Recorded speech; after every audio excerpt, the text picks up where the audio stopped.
Sayinizi musanvu Katonda z'akozesa okwogera naffe mu mubiri guno ogukwatwako fresh. Musanvu bw'olabanga obubonero buno mu mubiri gwo manya nti Katonda wo y'ayagala okwogera naawe. Ssaayo omwoyo, tobeera ndiga etawulira. Yokaana 10:27 egamba nti endiga ezange zimpulira era nange nziwulira. Oba okitegeera?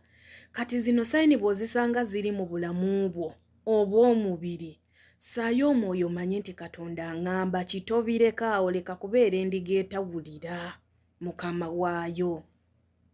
Sayini esooka, bw'obanga ozuukuka ku ssaawa 6 ng'otera nnyo okuzuukuka ku ssaawa 6 ogw'ekiro mpaka 11, kitegeeza nti Katonda yandibanga ayagala kwogera naawe. Abantu bangi ojja kwesanga ezo essaawa ng'ogugumuka bugugumusi, ng'oluusi waliwo ekikukanze, oluusi n'owulira empewo ku maaso, oluusi n'owulira ng'omuntu akuyita ne weesanga ng'otunula ng'ate toteze na alamu. Kitegeeza nti Mukama aba akuyita okusaba oba okwogera naawe oba okukulaga nti waliwo ekijja mu bulamu bwo, situka osabe. Oba ng'alina ky'ayagala okukola mu bulamu bwo, oba mukisa oba ki, ng'akugamba situka osabe. Bwe tulaba 1 Samuel 3, Samwiri yalinga Katonda amuyita kubanga yali akyali mwana muto, yabeeranga mu yeekaalu. Naye n'awulira ng'omuntu amuyita, kati nga yalowooza nti nabbi yamuyita kubanga yabeeranga ne kabona we mu yeekaalu. N'agenda nga n'amugamba nti sinnakuyita mwana wange, ddayo weebake. Naye bwe yamuyita emirundi egyawera 3, kabona n'ategeera nti omuntu ono Mukama yamuyita, n'amugamba nti bw'oddamu okuwulira eddoboozi erikuyita, si nze nkuyita wabula gamba nti nze nzuuno Mukama wange. Oba okitegeera? Kaakati naawe wandyesanga ng'essaawa ezo Mukama abeera nga yakuyita okubaako byakugamba. Ensonga ey'okubiri, Mukama oluusi akuyita ku ssaawa ezo ng'ayagala obeere w'amaanyi mu lunaku, kubanga oyinza okusanga ng'olunaku Sitaani ategese ebintu bingi nga gwe ng'omuntu mu mubiri n'omwoyo nga tojja kusobola biyitamu, bijja kumega. Kati ne weesanga ng'omwoyo omutukuvu akuzuukusa kw'ezo essaawa osobole okulwanagana n'ebyo ebyandirwanye naawe mu lunaku. Bayibuli egamba mu Mako essuula 3:5 nti awo mu makya enkya nga bukyali ekiro n'engolokoka n'enfuluma n'eŋŋenda n'ensabira eyo. Yesu Kristo yateranga okusaba kuva ku ssaawa 9 mpaka ku 11 nga bukya, n'asobola okujjuzibwa amaanyi okugenda okubuulira abantu enjiri. Oba okitegeera? Bwe weesanga ng'ozuukuka essaawa ezo, oluusi Mukama aba akutendeka okuba ng'ayagala kukuwa kigambo ky'onoobuulira abantu be mu lunaku lwe tugendamu. Wuliriza eddoboozi lya Katonda mukwano, owulire biki by'akugamba. Saba mugambe Mukama nzuuno yogerako nange. Ki ky'oyagala okuŋŋamba taata? Muwe obudde nga bw'otuula ne mukadde wo oba bw'otuula n'omukwano gwo ng'akugambye nina kyenjagala okugamba, n'omugamba nzuuno nzize, obadde oyagala kuŋŋamba ki? So Katonda muwe amatu abe nga akuwa message gy'ayagala okuwa. Oba mukitegeera? Ebintu bino ebitambula okugeza majiini, okugeza mizimu gya kika, bitambula mu ezo essaawa. Era omusabi yenna kyalibadde nga kirungi n'owawamuka mu ssaawa ezo n'osaba, oba omuntu yenna, omuntu akuloga obwe budde bwakoleramu. Bino ebintu ebitulumba ekiro nga twebase ezo z'essaawa. Nalumbibwako ekintu mu mwaka gwali gwa ziti yali 2022-2023. Nalumbibwako ekintu ng'era kyajjanga mu ssaawa 10:11 wekyajjiranga ng'oba weebase ogenda okuwulira nga oluggi lweggula naye nga obanga ali mu kirooto naye nakizuula oluvannyuma nti nalinga seebase. Ebintu ebyo bya happeningangawo mu reality. Kati kyo bwe kyajjangawo entegera yange nennafuwa nga wendi sisobola kusituka, sisobola kwenyenya, sisobola kwatula kamwa kange kuba nti njogera. Naye olw'okuba nti natambuliranga nnyo mu Katonda, nasiibangayo, nanoonyanga nnyo Katonda, kati omwoyo gwange gwalinga gwambaziddwa amaanyi era nawozanga kimu Yesu nnyamba mu mwoyo.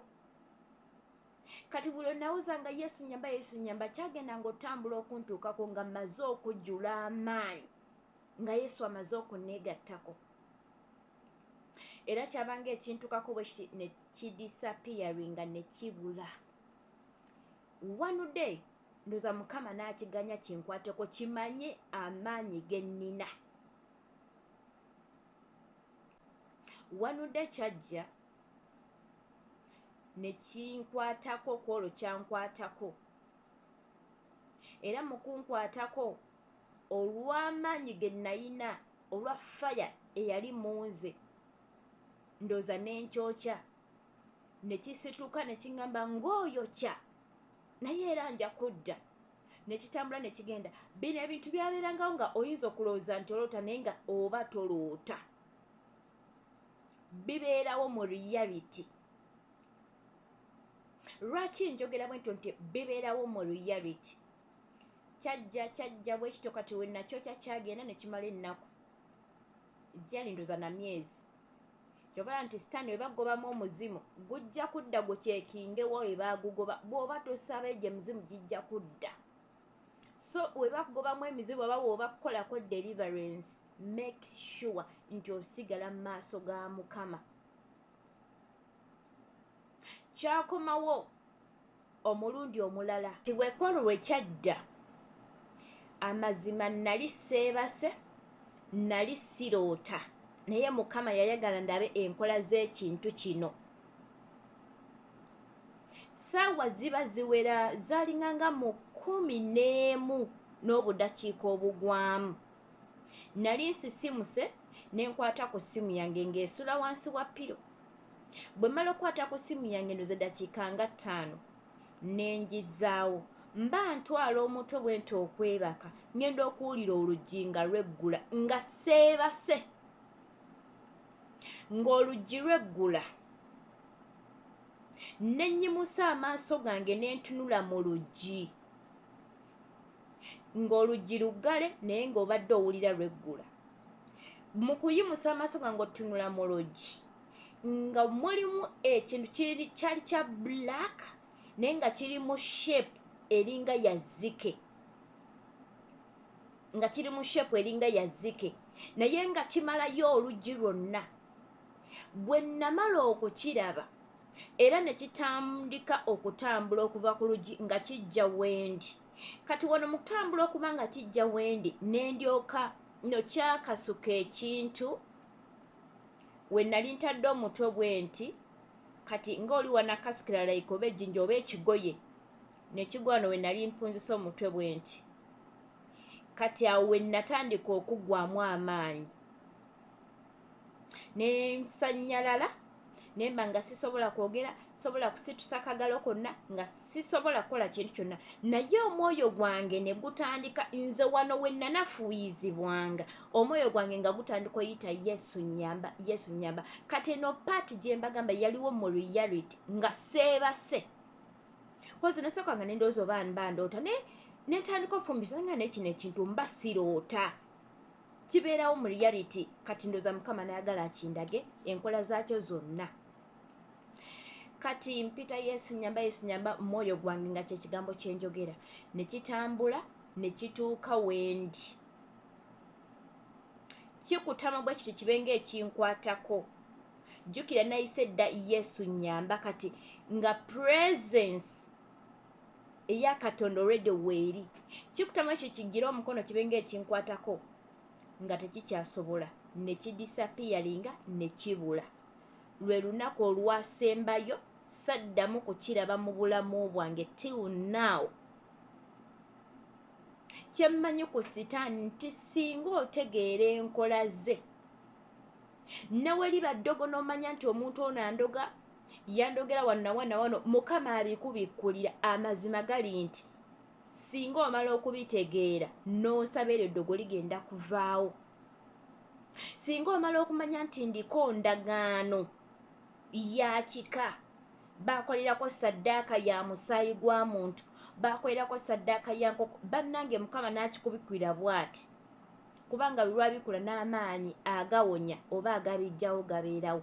Singa ofukamira n'osaba, amazima gali nti ebyo byonna eba byakolwa biba bigenda kuvaawo.